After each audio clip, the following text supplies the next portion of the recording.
Perkenalkan, kami dari kelompok 5 akan menjelaskan penerapan konsep setengah putaran. Saya Farika Hayu Aryani, NPM 025.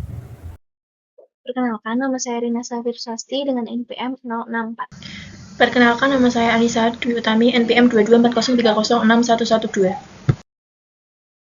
Baik, selanjutnya yaitu pengertian dari setengah putaran dan juga definisinya.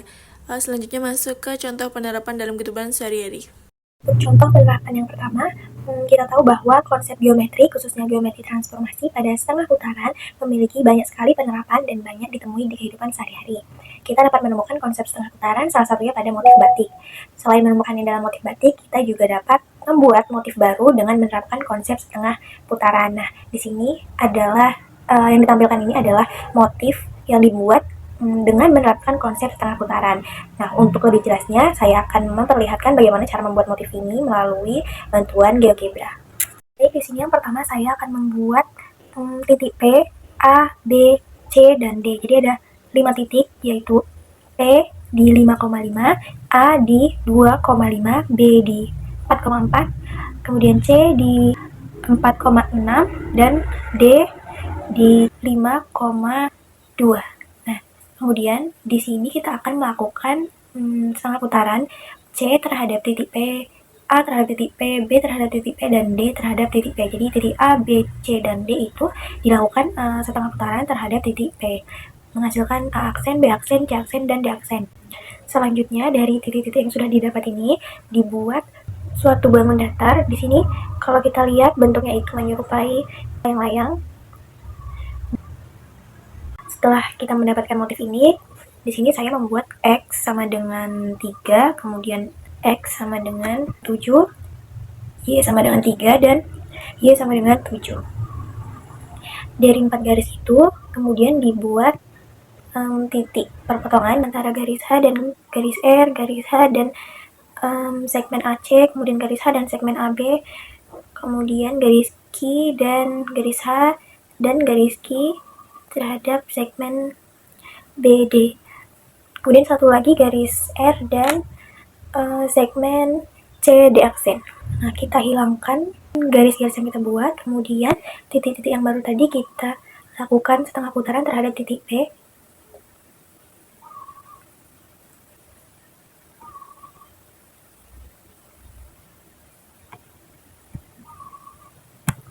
Sehingga mendapat titik-titik yang baru.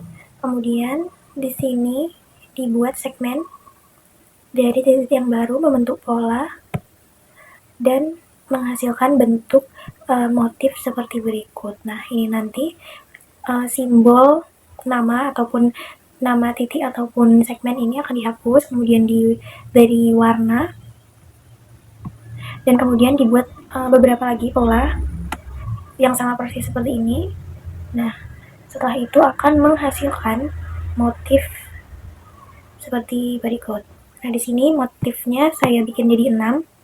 Jadi saya melakukan 6 kali kegiatan pembuatan motif tadi, menghasilkan motif ini, dan motif ini dihasilkan dari penerapan konsep setengah putaran. Selanjutnya yaitu penerapan 2. Kompor merupakan salah satu benda yang ada di sekitar kita yang gunanya untuk membantu proses memasak. Lalu, terdapat kaitannya antara kompor dengan matematika, yaitu bidang geometri, terutama pada bagian knop kompor. Dan knop kompor ini diputar untuk menyalakan kompor. Tetapi knop hanya dapat diputar maksimal setengah putaran saja dengan titik pusat berada di titik yang berwarna abu-abu ini. Lalu konsep ini memiliki kaitannya dengan geometri transformasi khususnya setengah putaran. Ini merupakan kondisi kompor saat belum dinyalakan. Dan garis putih yang ada di sini itu masih menghadap ke atas.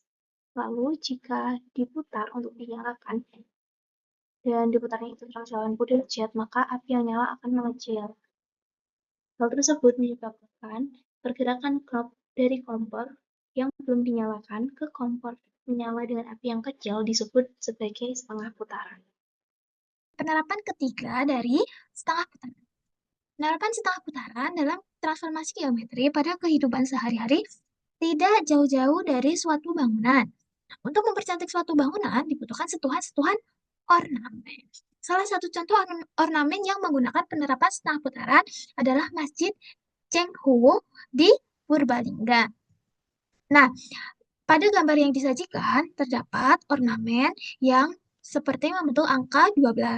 Nah, ornamen ini ada di menghiasi pintu-pintu yang ada di Masjid Cengho Purbalingga. Mungkin kita langsung saja kita buktikan apakah benar bahwa ornamen tersebut menerapkan setengah putaran pada GeoGebra. Kita langsung saja ke GeoGebra. Kita akan buat motifnya terlebih dahulu. Ornamennya.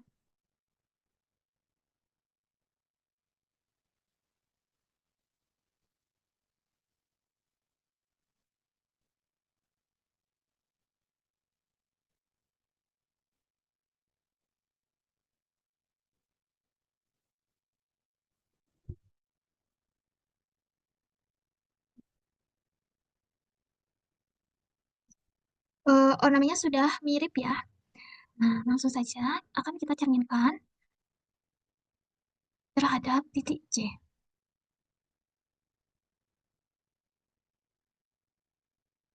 Titik C. Nah,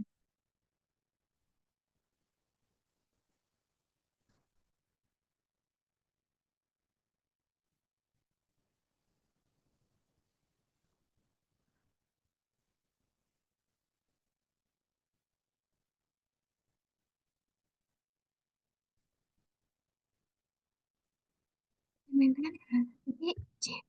Nah, ya.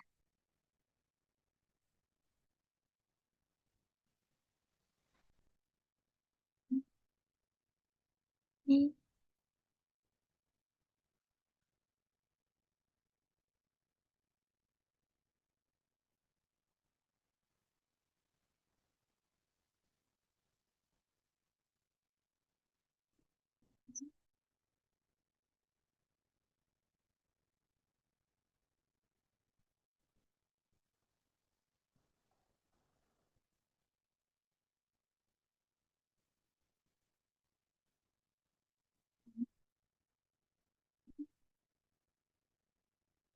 nah,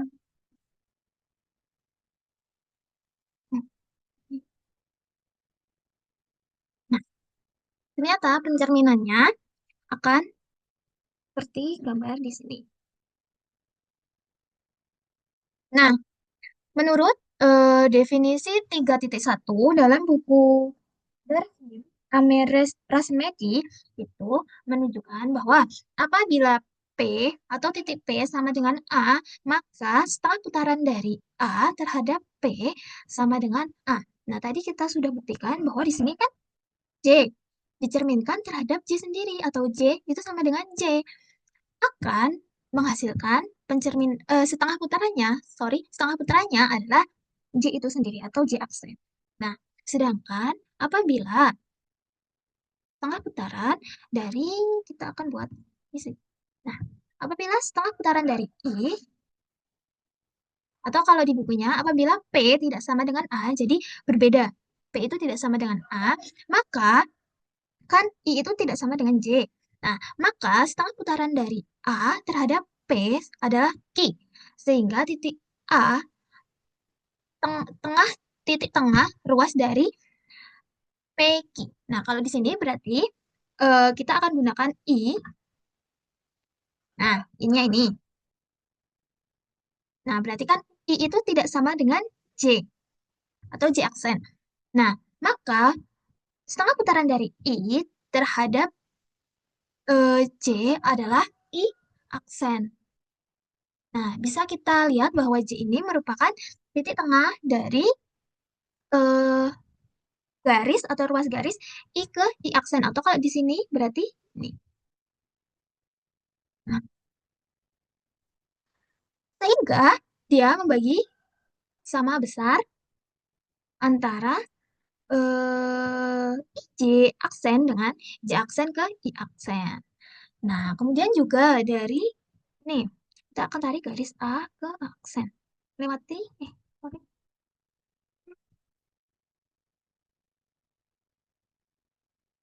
Nah, garis A ke aksen itu juga tadi melewati C. Sehingga definisi tadi berlaku ya. Sehingga AC, A ke J aksen akan sama dengan J aksen ke A aksen. Nah, kemudian juga ini B ke B aksen. Melewati titik tengahnya adalah J. Sehingga ini merupakan panjangnya sama. Nah, dari sini kita dapat simpulkan bahwa ornamen tersebut merupakan suatu setengah putaran. Mungkin itu saja yang dapat saya sampaikan. Terima kasih. Wassalamualaikum warahmatullahi wabarakatuh. Untuk penerapan konsep setengah putaran yang keempat, yaitu pada jam analog. Jam analog merupakan salah satu benda yang selalu ada di sekitar kita. Dalam keterkaitannya dengan geometri, jam analog dapat dianggap sebagai lingkaran dengan titik pusat di tengahnya. Sementara jarum jam bergerak melingkar mengelilingi pusat tersebut. Salah satu konsep yang menarik pada jam analog yang memiliki kaitan dengan geometri, khususnya geometri transformasi, adalah setengah putaran. Jika dilihat dari kedua gambar tersebut, apabila kita bayangkan garis lurus yang menghubungkan angka 12 dengan angka 6, garis tersebut akan melalui titik pusat jam dan membagi lingkaran menjadi dua bagian yang sama besar. Nah, hal tersebut menyebabkan pergerakan dari pukul 12 sampai ke pukul 6 merupakan penerapan dari konsep setengah putaran. Di sini ada penerapan 5. Penerapan setengah putaran dalam transformasi geometri pada kehidupan sehari-hari dapat terlihat pada lapangan sepak bola. Nah, ini contoh gambar lapangan sepak bola. Selanjutnya, dalam GeoGebra, ini merupakan penampakan lapangan sepak bola setengah bagian. Lalu, kita akan melakukan setengah putaran pada setengah lapangan ini untuk melengkapi lapangan yang satunya. Jadi, setengah putaran itu bisa dikatakan sebagai rotasi sebesar 180 derajat. Lalu kita akan merotasikan garis AB itu terhadap titik E sebesar 180 derajat. Nah, garis yang tadi ini dirotasikan sebesar 180 derajat akan menghasilkan garis yang ada di bawahnya. Lalu garis yang BDC itu dirotasikan juga sebesar 180 derajat akan menghasilkan garis yang berada di atas. Lalu garis samping kita rotasikan juga akan menghasilkan garis yang ada di sini. Lalu garis lengkung dirotasikan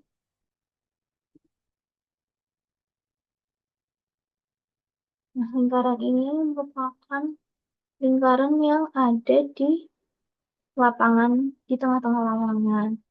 Lalu bagian gawangnya putaran juga.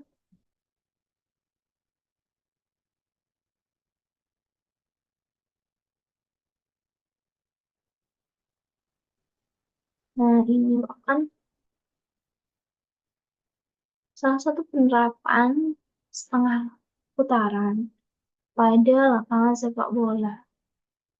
Kesimpulannya, setengah putaran merupakan keadaan khusus pencerminan, yaitu pencerminan terhadap suatu titik. Dalam kehidupan sehari-hari, terdapat berbagai penerapan dari konsep setengah putaran sendiri, yaitu seperti motif batik, kompor, masjid Cengho Purbalingga, jam analog, dan lapangan sepak bola.